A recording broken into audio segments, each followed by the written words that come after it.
Amen. Ngayon po, tayo po ay mag-aaral ng salita ng Diyos. Pero bago po yun, tayo po ay dumulog muna po sa panalangin. Ama, maraming salamat po sa araw na ito, Panginoon, na kami po ay inyong ginising, binangon, Panginoon, at patuloy na dinako mo dito sa bahay-sambahan upang makapagpuri, makapagpasalamat sa lahat ng iyong ginawa sa buhay namin. Nang dahil sa iyong ginawa sa cross ng Kalbaryo, nang dahil sa iyong pagmamahal, Panginoon, sa amin. Kami po ay narito, nagpapasalamat, nagpapakumbaba sa iyong dakilang pangalan. Salamat po, Panginoon, at patuloy na maghari ka, Panginoon, sa araw na ito at sa mensahe mong gagawin, Panginoon, ngayong araw na ito, Panginoon. Dalangin namin na maging bukas ang aming mga kaisipan, maunawaan po namin ang yung mga salita at baon po namin sa aming mga puso at maisapumuhay po namin ang mga salita mong ito, Panginoon. Sa iyo po namin inaalay ang mga oras na ito at Panginoon, itago mo po ako sa inyong likuran, O God. At ikaw po ang manguna sa akin upang mas lalo po naming maunawaan ang mga salitang ito, Panginoon. Sa iyo po namin binabalik lahat ng papuri, pasasalamat, pagsamba sa pangalan ni Jesus. Amen. Ngayon po, mag-aaral po tayo ng salita ng Diyos. Buksan po natin ang ating mga Biblia sa John chapter 17, verse 24. Sabi niya po doon, Father, I desire that they also whom you have given me may be with me where I am, to see my glory that you have given me because you love me before the foundation of the world. So dito po makikita po natin na ang Panginoon po, siya ang unang umibig sa ating lahat. Kumbaga wala pang Valentine's noon, uso na ang pagmamahal nang dahil sa ginawa ng Panginoon sa krus ng Kalbaryo. Mga panahong yun, nagparanas siya ng maraming miracles, nagparanas siya ng maraming kagalingan. Pero bakit niya ginawa yun? Bakit ba niya ginawa ang lahat ng yun? Kasi unang-una siya po ang pag-ibig. Sabi nga po sa binasin ni Ate Jem kanina, God is love. So ngayon po, pag-aaralan po natin bakit napaka lalim ng pag-ibig ng Ama sa atin at kung ano yung maibabalik natin sa Kanya. Kaya po ang title or ang message po natin ngayon is A Love So Great. Sa sobrang pagmamahal ng Diyos, ano pa yung kaya nating ibigay? Para lang masuklian yung pagmamahal na yun sa atin ng Panginoon. Yes, hindi siya humihingi ng kapalit sa ginawa niya para sa atin. Yes, hindi siya humihingi ng kapalit dun sa pagmamahal na binibigay niya sa atin sa araw-araw. Pero ano ba naman na suklian natin sa sarili nating kaparaanan? Dahil unang-una, God is the author of love. Hindi kung sinong tao yung nagpauso ng Valentine's, kung bakit may Valentine's sa February 14. Bago pa man ang lahat ng yan, sabi ko nga po kanina, si Lord na ang unang umibig sa atin. Hindi lamang po siya ang author ng love. God revealed love to us. Ni-reveal na niya yung pag-ibig sa atin. 2,000 years ago, lahat ng ginawa niya, hindi lang para sa kanila, kundi maging sa panahon po natin ngayon. Tinuturuan po tayo ng Panginoon kung paano pang umibig. Hanggang sa ngayon, kahit na ang tatanda na natin, kahit na bata, kahit na teenager ka, walang pinipiling edad. Basta nangusap ang Panginoon sa atin, yung pagmamahal niya ang maghahari lagi. Hindi lamang po God revealed love to us. God made us to love. Hindi lamang dahil kapatid mo siya, hindi lamang dahil sa bahay mo siya, or malapit kayo sa isa't isa. Pero yung mga taong nasa paligid natin, kaya nating mahalin, kahit na iba na yung ginagawa sa atin. Mantakin mo, chinichismis ka na, minamahal mo pa. Di ba? Chinichismis ka na, kung ano-ano nang sabi sa'yo, pero minamahal mo pa rin. Amen? Dahil pinuspos tayo ng pag-ibig ng Panginoon. Yung puso ng Panginoon ay patuloy na gumagalaw sa buhay natin. Kaya kaya nating magmahal ng ibang tao, lahat ng tao nang nasa paligid natin, dahil una niya tayong minahal. Kaya pag naghari ang pagmamahal sa buhay natin, ibang klase. Kahit na kung ano-ano nang ginagawa sa'yo, kaya mo pa rin siyang mahalin. Kasi ang pagmamahal, hindi sumusuko. Hindi sumusuko sa buhay natin. Sabi niya nga po sa Mark chapter 12, verse 29 to 30, the most important one, answered Jesus, is this: O Israel, the Lord our God, the Lord is one. Love the Lord your God with all your heart, and with all your soul, and with all your mind, and with all your strength. Sabi niya po doon, pag natutunan po nating mahalin ang Panginoon with all our hearts, with all our soul, with all our minds, and with all our strength, magagawa po natin yung verse 31. Sabi niya po doon, the second is this: love your neighbor as yourself. There is no commandment greater than this. Grabe. Yung kaya mong mahalin yung taong naninira sa'yo, kahit na kung ano nung nangyayari sa buhay nyo, lagi kayong bangay ng bangayan, pero andun pa rin yung pagmamahal nyo. Andun pa rin yung pagmamahal na iniwan sa atin ng Panginoon. Dahil kung alam nating mahalin ang Panginoon, mas alam natin dapat mahalin ang kapatid natin, ang kapwa natin. So given na yon, yung minahal tayo ng Panginoon 2,000 years ago, hanggang ngayon nararanasan natin yung pag-ibig ng Panginoon. Pero ano yung maibabalik natin sa Kanya? Paano tayo magbabalik ng pag-ibig sa Panginoon? Paano natin siya mapaparangalan, or paano natin mapaparangalan yung pag-ibig na binuhos niya sa atin, para lang sabihin natin na naibalik natin yung pag-ibig natin sa Kanya? Ano yung mga pwede nating gawin? First is this: obey His words.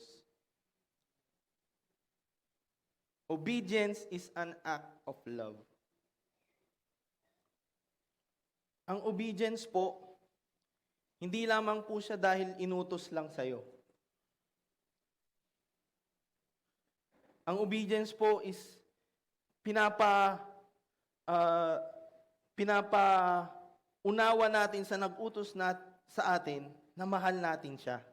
Kaya natin siya sinusunod. For example po, si Bishop po, sa bahay po, ay nako, grabe po siya mag-utos ngayon. Dahil alam naman po natin yung sitwasyon niya, hindi po siya ganong makakita, but nauunawaan po namin yun. Dahil nandun yung pagmamahal namin sa Kanya. Kahit na, sige, bili mo ako nito, samahan mo ako dito. Sige lang. Dahil alam po namin na mahal niya kami, hindi niya kami hahayaan na uutusan para sa ikakapahamak namin. Kundi utusan niya kami dahil alam niya na makabubuti sa amin yung mga ganong bagay. Mas mauunawaan namin yung pagmamahal namin sa isa't isa. Sabi nga po sa John chapter 13, verse 34 and 35, a new commandment has given you. Love one another as I have loved you. So you must love one another. By this, all men will know that you are my disciple if you love one another. So grabe. Commandment na pala ngayon ang love one another. And mapapansin po natin dyan, 3 beses po binanggit yung love one another. Love one another as I have loved you, so you must love one another. By this all men will know that you are my disciple if you love one another. Ano pong ibig sabihin nun? 3 beses po tayong kumain sa isang araw, umaga, tanghalian, hapunan. Kuminsan may midnight snack, pero madalang lang. Pero ang gusto pong sabihin sa atin ng Panginoon, 3 beses sa isang araw, magmahal tayo. Mahalin natin yung kapwa natin. So every day na ginagawa ng Diyos, wala kang ibang dahilan para hindi magmahal.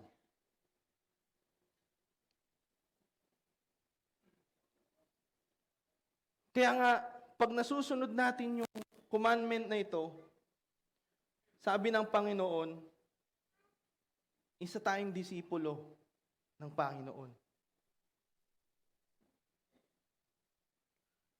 So, ang pinapakita po sa atin ng Panginoon dito is give back love to others. May binigay siyang pagmamahal sa'yo. Yes, i-give back mo yun. Pero paano yung wala? Paano yung naninira pa sa'yo, yung kinakalaban ka pa, kinokontra ka pa? May babalik mo kaya yung pagmamahal sa kanya?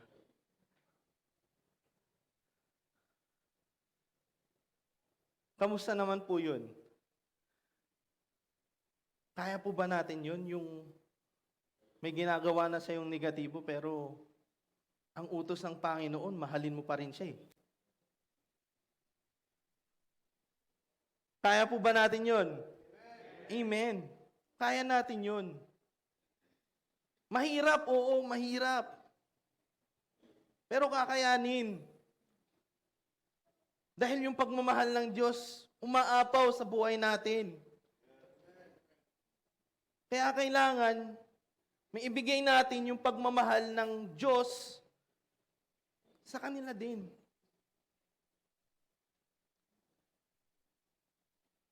Kaya nga po, yung pagmamahal ng Diyos sa atin, huwag nating sinosolo. Dahil yung pagmamahal na yan, pag sinolo natin, mag-uumapaw yan. Hanggang sa hindi mo na makontain, hindi mo na mahawakan, at balang araw baka ikabasag pa natin yan. Sa sobrang pagmamahal na yan, dapat nire-release din natin sa iba. Binibigay natin dun sa mga taong nangangailangan. Hindi lamang po give back love to others. Go hate hatred.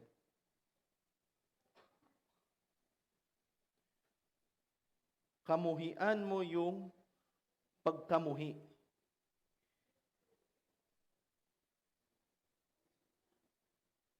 Kung sa tingin mo sa buhay natin, nagkakamali na tayo sa ginagawa natin, kailangan kamuhian mo yung ginagawa mong yun. Kung nagkakamali na tayo, kailangan bumalik tayo dun sa pag-ibig ng Ama.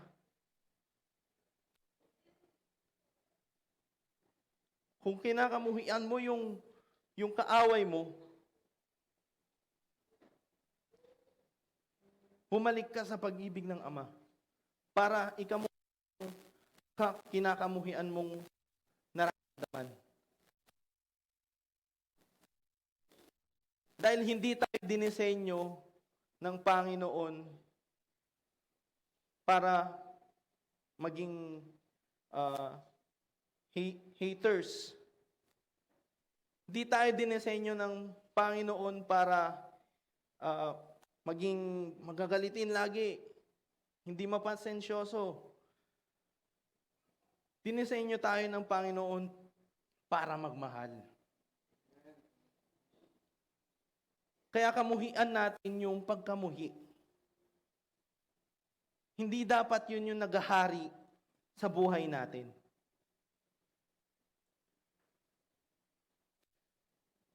Hindi lamang po hate hatred, burn His people. Sabi niya po dun sa binasa nating salita kanina, sa 35, magiging disipulo tayo ng Panginoon kung tayo po'y sumusunod sa Kanyang mga commandments. Sa pagmamahal sa ating kapwa, nagiging disipulo po tayo ng Panginoon at magiging disciples din po tayo. Hindi lamang po tayo mananatili na nakaupo lang, kundi meron po tayong mga hahawakan na mga anak din po ng Panginoon. Dahil mga disipulo tayo ng Panginoon, kokopyahin natin yung ginawa niya. Na nagkaroon din po siya ng mga disipulo. So, in this passage na sinabi niya po kanina, kung magiging mga disipulo tayo ng Panginoon, magiging disciples din po tayo. Sabi niya po sa John chapter 14 verse 21, Whoever has my commands and obeys them, he is the one who loves me. He who loves me will be loved by my Father, and I too will love him and show myself to him. So kung susunod tayo sa mga salita niya, mararanasan po natin yung pagmamahal ng Ama sa atin.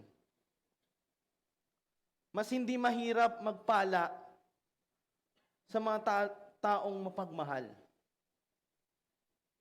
For example po, si Bishop po pala. Ate Jackie 1.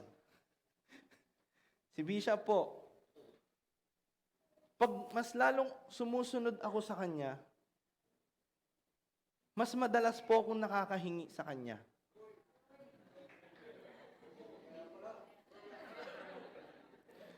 So alam nyo na po kung bakit lagi po akong sumusunod sa kanya. Mas nagiging daluyan siya ng pagpapala sa akin.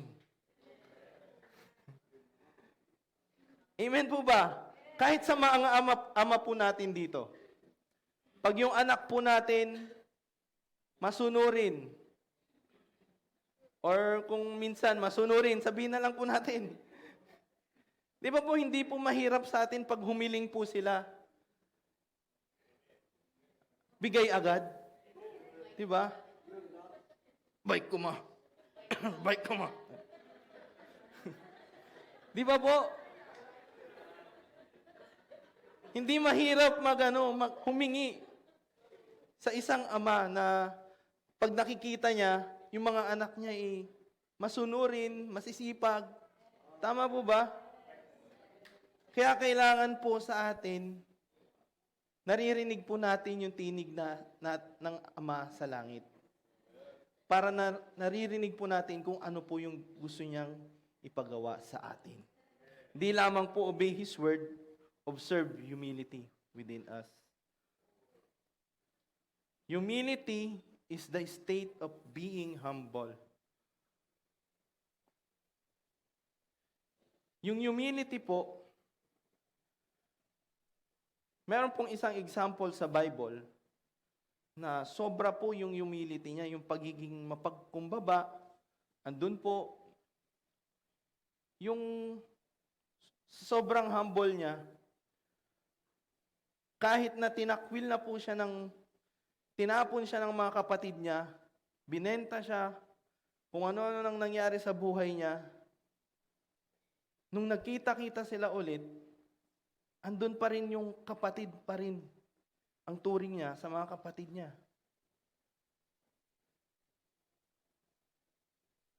Kilala po ba natin si Joseph the Dreamer? Alam naman po natin yung story niya.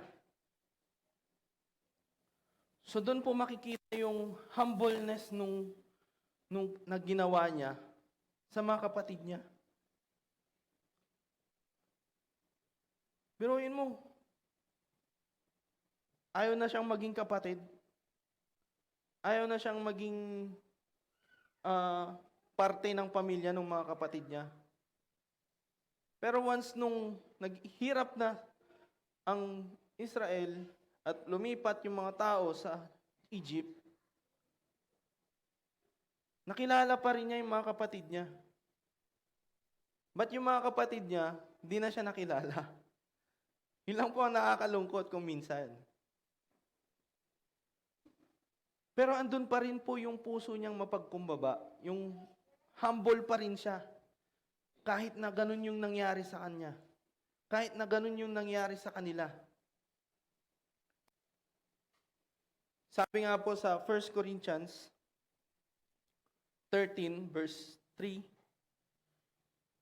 if I give all I possess to the poor and surrender my body to the flames, but have not love, I gain nothing.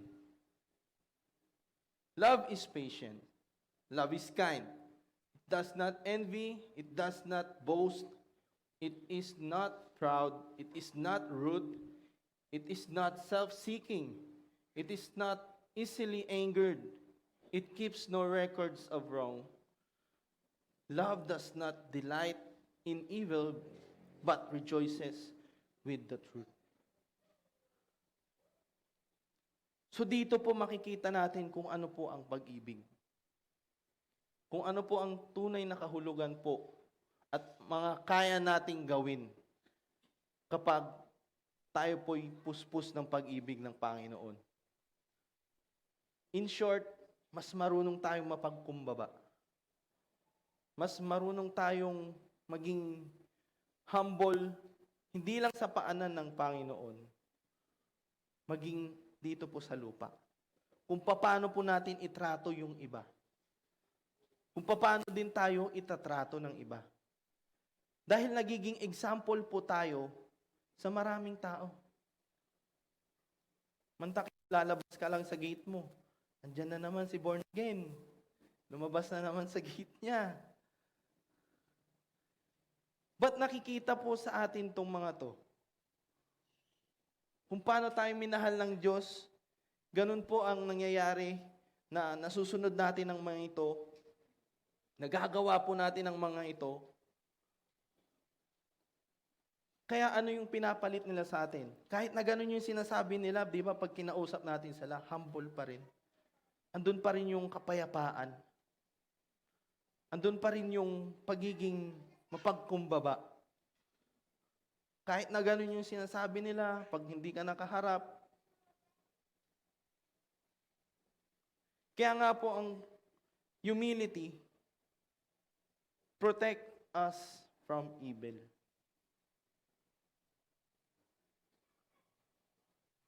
Humility protect us from evil. Nung isang gabi po,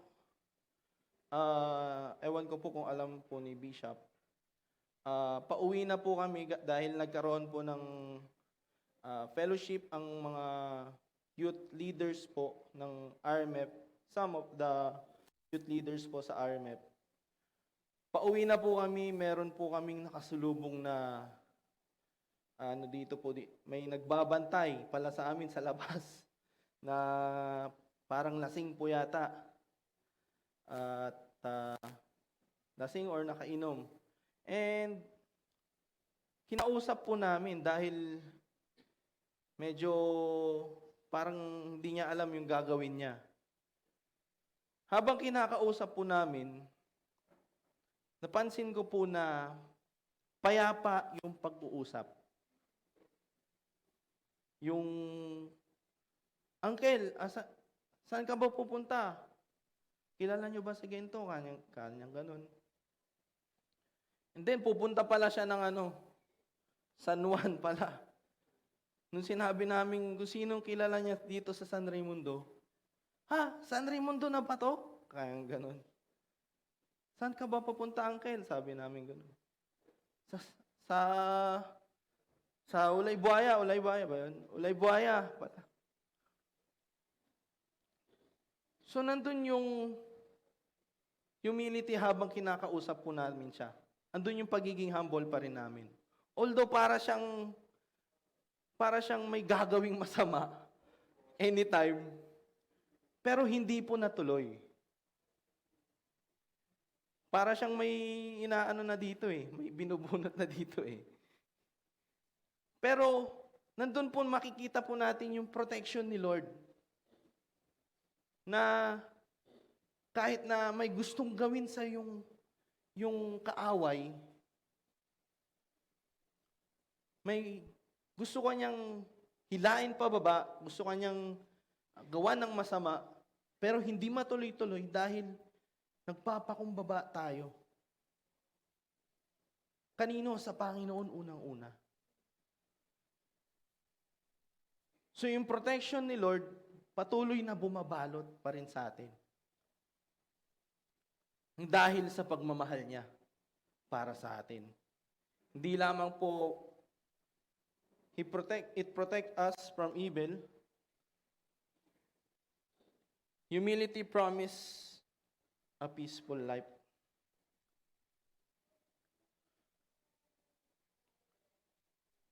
Yung payapa ka, kahit na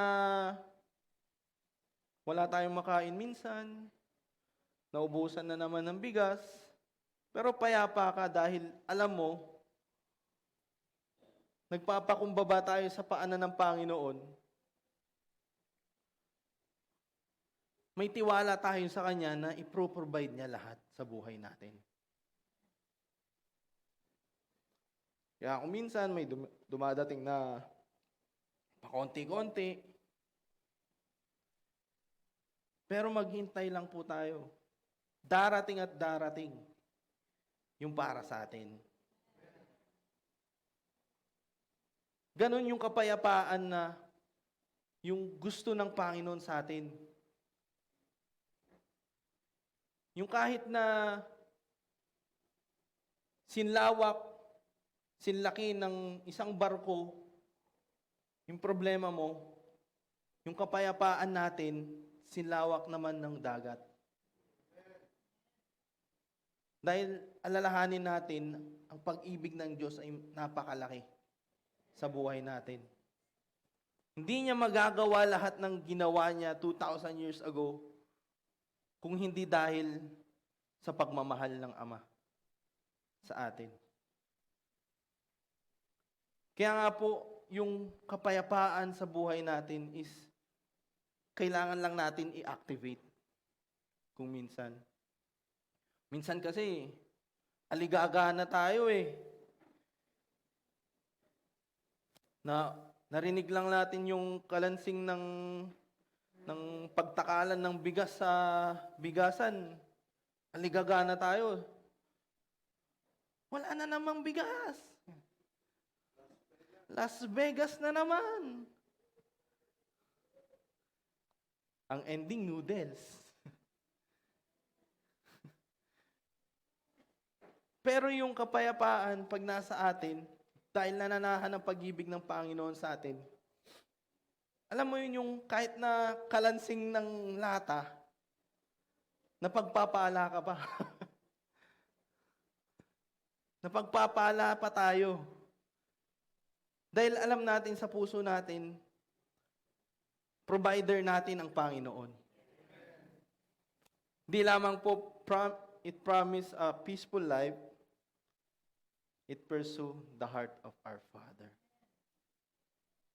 Pag ang puso po ng Panginoon ang nahabag sa atin, talagang grabe po yung gagawin niya sa buhay natin. Di lang niya i-provide yung pangangailangan natin, sosobrahan niya pa yan.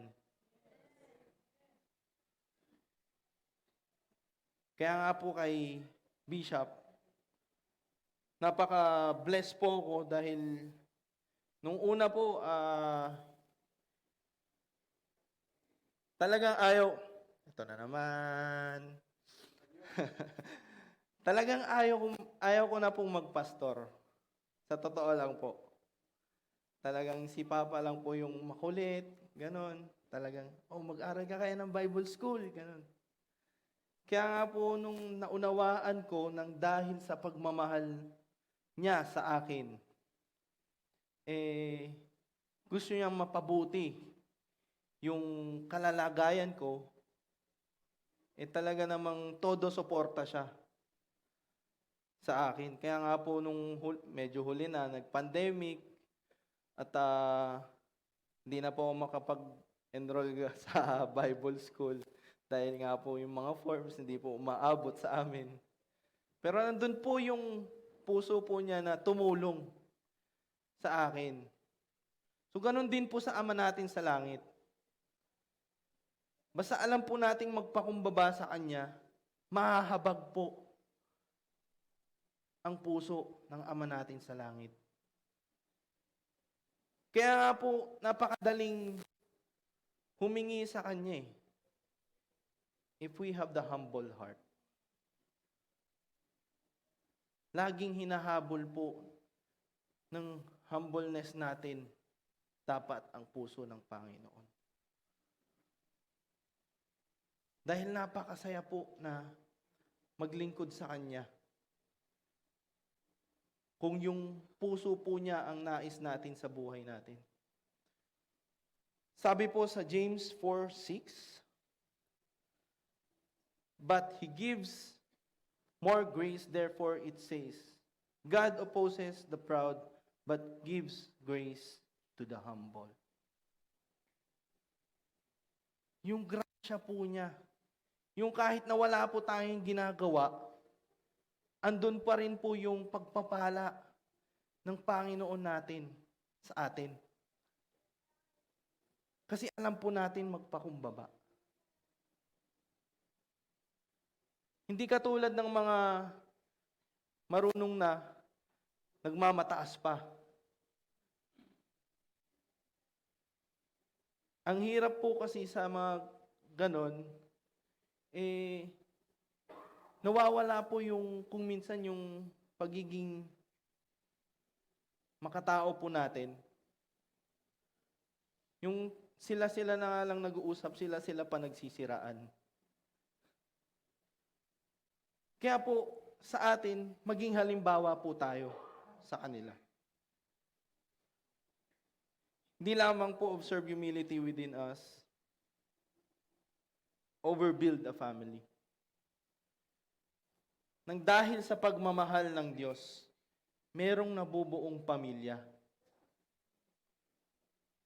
And I'm not talking only dun sa pamilya na sa isang tahanan, kundi lahat po tayo dito pamilya. Amen po ba?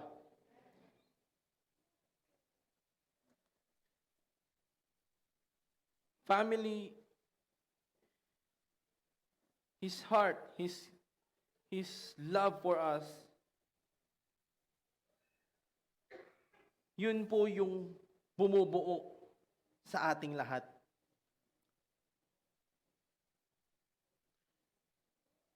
Dahil sa kanyang pagmamahal, pinagdikit-dikit niya na po tayo. Kaya kung sa tingin po natin, makakawala ka pa sa pamilyang ito, hindi na po.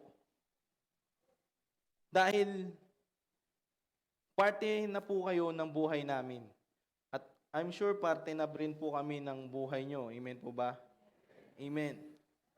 Kaya nga po sa isang pamilya, andun po yung nagsosuportahan po tayo. Support each other.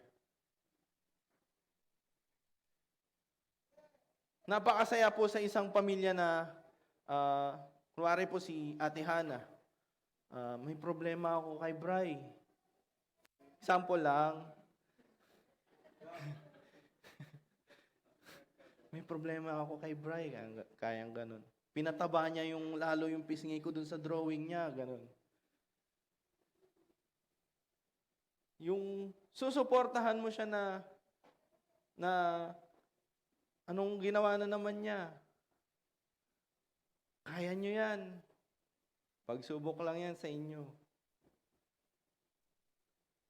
Kaya nga po, yung bayanihan system na sinasabi po ni Bishop po dati, dapat nararamdaman po sa isang pamilya. Hindi lamang po sa ating mga tahanan, maging dito po sa church natin. Kasi sino pa ba ang magsusuportahan, sino pa ba ang magtutulungan kundi tayo-tayo lang din. Yes, umaasa tayo sa Panginoon. Umaasa tayo na may gagawin siya sa buhay natin. Sa oras ng kagipitan, sa oras ng pangangailangan. Pero andyan yung mga kapatid natin kay Kristo na tutulong sa atin. Hindi po mahirap tumulong kung alam po natin yung sitwasyon ng bawat isa. So kailangan lang po natin kung minsan magsalita talaga. Para alam po ng bawat isa kung paano tutulungan at susuportahan ang bawat isa. Hindi lamang po sa isang pamilya supporting each other. Napakasaya po sa isang pamilya, we are serving our Father. Serve our Father. Napakasaya po na sa San Raimundo meron po mga gawain na katulad nito. Amen po ba? So, bilang isang pamilya po tayo, pinaglilingkuran po natin ang ating Panginoon. Hindi lamang po natin binabalik sa Kanya yung pagmamahal, kundi napaglilingkuran din po natin siya.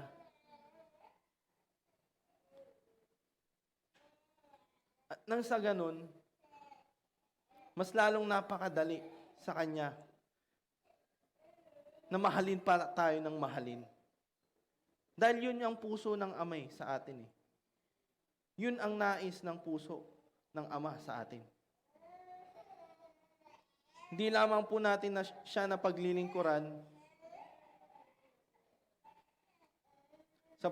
sa pamamagitan pa po ng save our loved ones or save for His glory.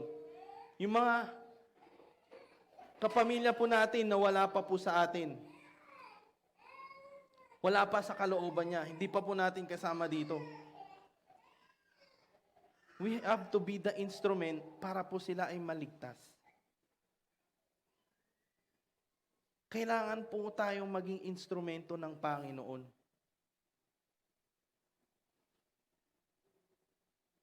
Para po, nang sa ganun, mas lumawak ang pamilya natin. Hindi lamang po tayo nananatili kung nasaan lang tayo. Kailangan po natin gumalaw. Sabi po sa Joshua chapter 24 verse 15, "But if serving the Lord seems undesirable to you, then choose for yourself this day whom you will serve, whether the gods your forefathers served beyond the river, or the gods of Amorites, in whose land you are living. But as for me and my household, we will serve the Lord." Ang Panginoon po ang bumuo sa pamilya. Ang Panginoon po ang bumuo sa atin dito. Ang pagmamahal po ng Ama ang bumuo sa atin. Hindi lamang po nang dahil sa ating mga ama at ina, kundi dahil po sa pagmamahal ng Panginoon sa pamilya. Kaya nga po, ano ba naman yung maibalik natin yung pagmamahal na yun? Sa Kanya. By serving the Lord. Bilang pagwawakas po, sabi niya po sa John chapter 17 verse 26, "I have made you known to them and will continue to make you known in order that the love you have for me may be in them and that I myself may be in them." So ang pagmamahal po ng Diyos ay nasa atin na. Ano naman po yung kaya nating gawin para po maibalik sa Kanya yung pagmamahal na yun? Unang-una, reflect the love of the Father. Yung mag-reflect yung pagmamahal niya sa atin, sa ibang tao naman. Nang sa ganun, nasasabi ng Panginoon, ito yung anak ko na naglingkod sa akin. Binigyan ko ng pagmamahal ko at kinalat niya sa sanlibutan. Pangalawa, refresh our hearts for others. Kung sa tingin mo, hindi mo siya kayang mahalin dahil may ginawa siya sa'yo. Kung sa tingin mo, hindi mo siya kayang ibigin nang dahil may nangyari sa inyo sa past, kailangan mong i-refresh yung puso natin. Kailangan nating bitawan yun. Alang-alang sa pagmamahal na binigay sa atin ng Ama. And number 3, reunite to the body of God. Hindi na po uso ang mag-backslide sa mga panahong ito. Dahil unang-una, kung kanino tayo nagmumula ay sa Panginoon. Kung sino yung pinanggagalingan ng pag-ibig, walang iba kung ang Panginoon lamang. So kung tatalikod tayo sa Kanya, saan pa tayo pupunta? Saan pa tayo pupulutin? Kaya po, napakasarap na tignan na nagkakaisa ang katawan ni Kristo. Nasambahin siya, pasalamatan siya, purihin siya sa lugar na ito.